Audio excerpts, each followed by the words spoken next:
ഞാൻ ഒടിയൻ അല്ല, ഒടിയൻ മാണിക്യൻ. രാത്രിയുടെ രാജാവിന് രാവിരുട്ടിന്റെ കമ്പളം വിരിക്കാൻ ഞാൻ വരികയാണ്.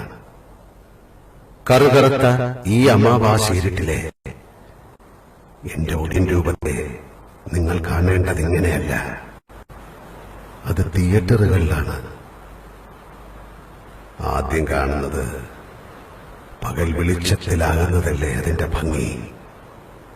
അപ്പോൾ നാളെ രാവിലെ 11 മണിക്ക് കാണാം.